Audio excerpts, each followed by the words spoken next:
Welcome back, everybody. Now, one of the opportunities that anytime we can have Steve on, it's always like, what's Steve working on? And it's really great because, Steve is obviously on the front line, our broker, managing the downtown office as well. All of our office managers deal every single day, with the trends in the market, what's happening out there. And Steve is also a numbers guy. We always joke about there's got to be a spreadsheet out there that Steve's never met a spreadsheet he didn't like. So now he's bringing some of that value to you and your clients. So Steve, what you got cooking? Well, for the past couple months, actually since the beginning of October, we started tracking our showing time data. Nice. So this is CIR's only? CIR's exclusive showing time data. Beautiful. One of the cool things is that because we have more listing inventory than any other brokerage, we have more data than any other brokerage. So this is going to be really interesting to see how we can measure the trends that are developing within the market. Love that. Yeah. So just another one up for our clients and the agents to provide value to them. And did I hear there was a realtor that also gave us a suggestion about helping out with this or doing it? Yeah. So Sarah Johnson's popped by my office and she was talking about the challenges of having weekly showing conversations with your clients when you don't have any information. Right. So I showed her what we can see or what I can see on the back end of the showing time reports, and I can pull up all the different offices. And so there's actually 15 reports in behind that we have to amalgamate into one spreadsheet.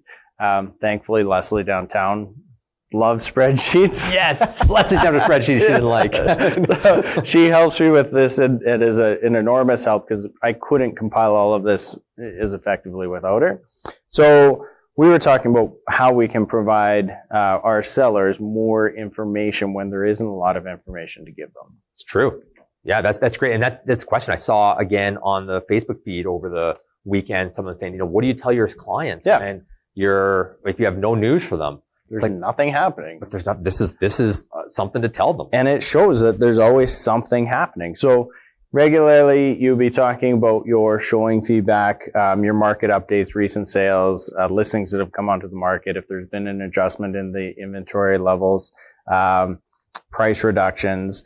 I always looked at the hit counter on Matrix, how many people are actually viewing the properties online. I also did a lot of Google AdWords and online digital marketing that you can track that kind of stuff. So your marketing activities, the results, the inquiries. Nice. But outside of that, we really wanted to look at the precursors for the markets. And that's where the showings are happening. So in November, we had just over 4,800 showings in total, which is enormous. I mean, When you think that there's nothing happening, you can say there was over 4,800 showings at our brokerage's listings in November, and then we break down the price points.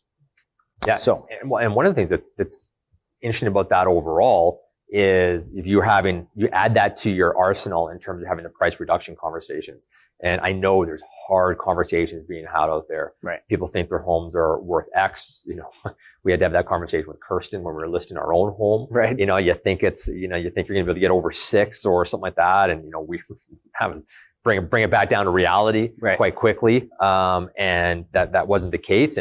But we're okay with that. But it's just the reality. You just got to be able to face the reality head on. Yeah. Yeah. And I mean, we can't control the markets, but we can control how we insert properties into the markets and how to net the highest possible value with that particular market. Totally. So looking at it and watching kind of the trends, I think this is going to become much more interesting. Pull it up on the screen here. This is going to become much more interesting as the markets start picking up, because then we'll see where trends will start developing. But one of the things that we're noticing, 50% of the showings, over 50% of the showings have been really occurring between the 3 and 5% market share, or $300,000 to $500,000 price points. Now, while everything has been dropping in those price ranges, the percentages haven't been varying that much. So we're still seeing 50% of the showings that are occurring happening within the 3 to 500 market range. Now, one of the things that happened between December 2nd, December 9th, by the way, we're going to be pulling these showing reports from Monday to Monday, so we're getting the weekend activity. Perfect. But the 700 plus market range has seen less fluctuations in the showings, and it actually increased week over week. Oh, interesting. So there's a higher number of showing requests happening in the higher price points than what we've been seeing since we've been tracking this. Nice. So we've been talking about in the real estate reviews, as we see the lower price points starting to move and sell, which for the last 3 years, we've been really struggling in the first-time home buyers market. Yep. We start seeing that market pick up, and the property ladder should continue to step up. Cool. So this should give us a precursor. Now, three benefits to this. Your listings, you're giving them information. 2, if you have any fence sitters that don't know if they're going to be listing their market or not listing their property. And then 3, any buyers that are sitting on the fence. Well, there's no activity in this, so I'm going to get a better deal if I wait. There's market activity happening.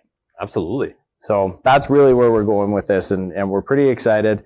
We'll do the weekly reports that'll come out every Wednesday, and then we'll do a monthly summary that'll come out with the real estate review each month. Cool.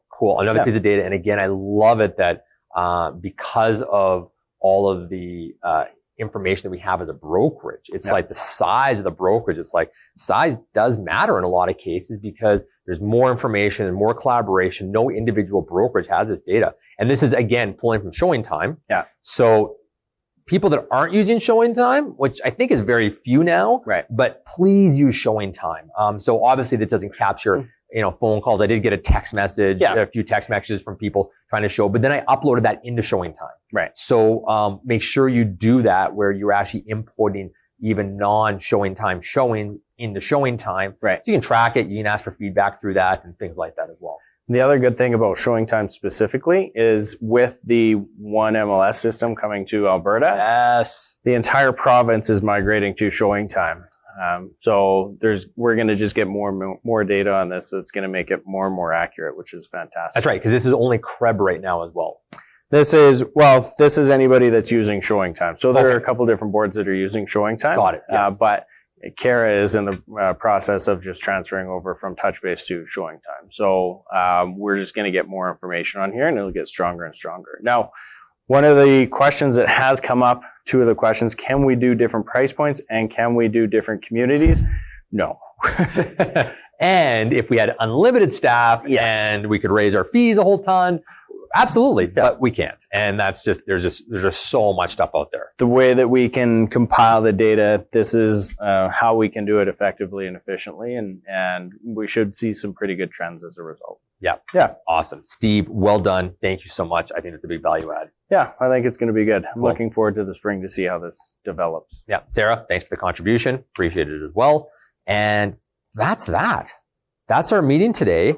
And I want to let you guys know that in January, the start of January, I think it's January 6th, we have CIR Business Mastery, and we have Alan Tennant, the CEO of the Calgary Real Estate Board, coming in. But one of the things that's interesting is that this applies province-wide because Alan has been heavily involved in the Alberta One thing as well, bringing all the data together across the province. So he's going to have some insights as to the global trends and the provincial trends that are happening in real estate. So we're going to grill him. And it's funny, Alan said, I don't want questions. He's like, I'm very happy to answer whatever you ask me. Yeah. And so if you guys have questions you want to know from Alan, fire me on an email. That's the best part. And I talked to him a little bit at the CREB event last week, but he said he didn't want the questions. He wanted to just be able to be authentic and answer live. And it's one of the things I appreciate about Alan is his level of knowledge and how connected he is, and also his pragmatic approach.